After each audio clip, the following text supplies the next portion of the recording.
Okay, so I'm going to guess that most of you guys who clicked on this video are considering turboing a small block Chevy and probably are still gathering information about it. And I will go ahead and tell you now that in the end, it probably isn't worth it. I mean, unless you're really stuck on a small block Chevy or you have some of the stuff lying around. But I could guarantee you that you're probably on a budget if you're trying to turbo a first-gen small block Chevy. And I will bet you money that you could not turbo a small block Chevy reliably for under, I would say, probably $2,500. Even if you were to go buy the cheapest eBay kit you could find for like $800, there's extra piping you're going to have to do. And a first-gen small block Chevy, there's not really very good, ignition control. There's no knock sensor, nothing like that. You're going to have to go ahead and you're going to have to buy a boost retard MSD box. Gonna go have to buy that. You probably don't have the right carburetor. If you go to buy a carburetor, it's gonna be at least $600-800. If you want a good, like, what is it, CSU I think makes a good one, that's $1,000. You're gonna need a single plane intake versus a dual plane intake. There are just so many little things that are gonna kill you in the end. If you bought the turbo kit, you might think, oh, I have everything to hook up the turbo anyways, at least. Wrong, because those cheap turbo kits, the wastegates are complete garbage. You're going to want a real wastegate because that is what is going to protect your engine. And if you're wondering what a wastegate is, it's a boost controller. So you're going to want a real legit boost controller to go ahead and prevent you from overboosting your engine and blowing it up.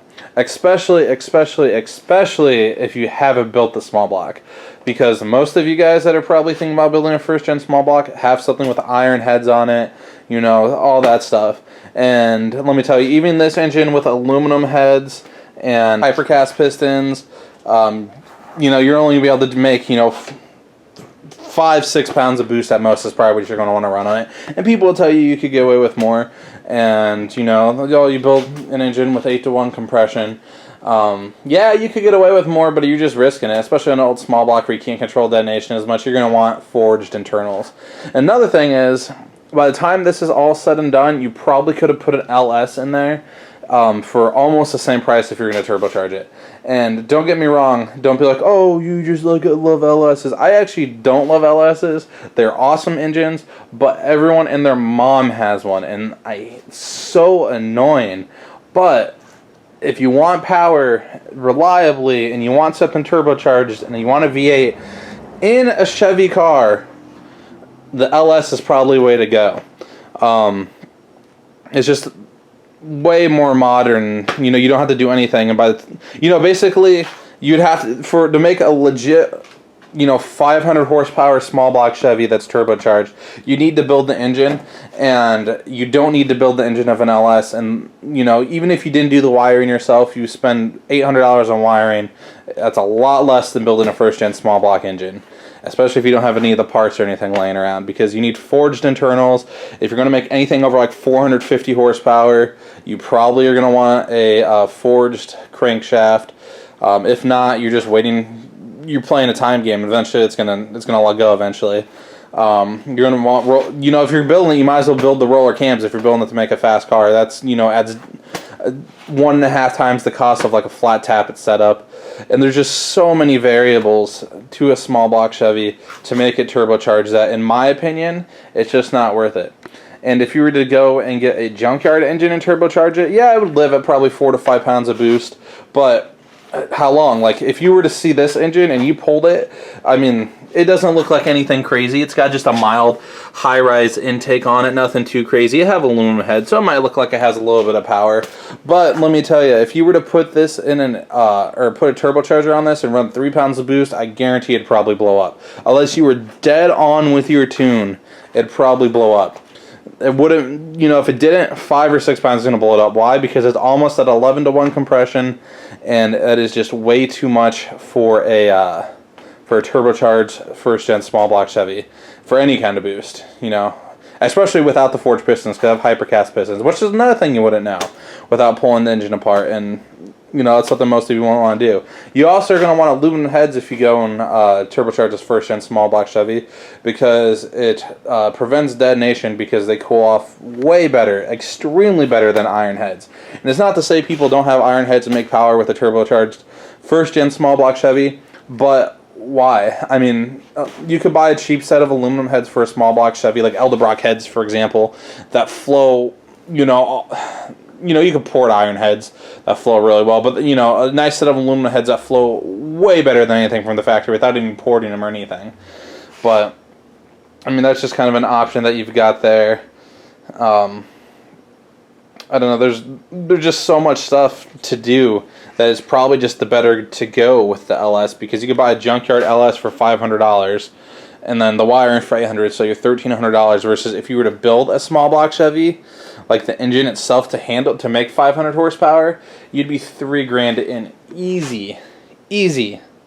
Like easy. And if you guys don't believe me, just look up the cost of, like, you know, look without even the machine work, look up like a roller cam setup, aluminum heads, the roller lifters, the roller rockers, all that stuff, easily over $3,000. Like this engine alone, I probably have, I mean, I did the whole top end myself and got the bottom end built. I probably have $3,000 into this, maybe $3,500. I might make, I don't know, I might make like low 300 to the wheels I probably make low 300 horsepower, so probably like mid to upper 300s. I mean, it doesn't have a spot on tune or anything, but I mean, you guys see my point. And then you're also going to need a single plane intake, which is something people don't talk about. So even if you, more than likely, most engines have a dual plane intake because they perform better and are torqueier, but fuel distribution is extremely important on a turbocharged engine, and without direct fuel injection, you're going to need single plane to distribute the fuel, because if any of those cylinders don't have fuel, you can say goodbye to that engine, especially without forged internals. But that's just a quick, you know, my little spiel on turbocharging a first-gen small block Chevy. It's not to say it can't be done. I even have, like, you know, I have like half a kit to turbocharge a small block Chevy, but I think I'm going to go ahead in the long run and put an LS in this and turbocharge that, just because it's so much more reliable. You know, people make 500, you know, just say 600 horsepower out of the crank on a turbo LS, and all they do is regap the pistons and last forever. Versus this, 500 horsepower, and you actually legit probably should go with a dart block, because these blocks are only good for 550, 500 horsepower, and then you really start pushing it.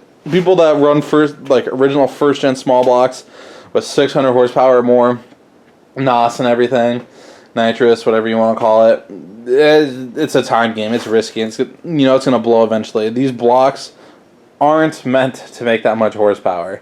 They aren't meant to be turbocharged or supercharged necessarily. Obviously they can be. Obviously there's a whole aftermarket kit after that. But I just urge you, if you're considering turbocharging a small block Chevy, consider doing an LS, because even with everything, more than likely you're going to come out ahead, and it is so much more reliable. You could make 500 horsepower with that for more than likely less money. I could even show you a picture of just a super quick spreadsheet I made of like the bare minimum of what you need on a turbocharged engine, which there is a bunch of stuff on there I'm sure I'm missing. But I could show you that and show you the price difference and show you that from what I could see, we're coming out to save money by going with the LS. But that's just my take. If you guys have any questions or comments, go ahead and leave them below. If you guys disagree with my opinion, or if there's anything you think I left out that I should have touched on, go ahead and comment below.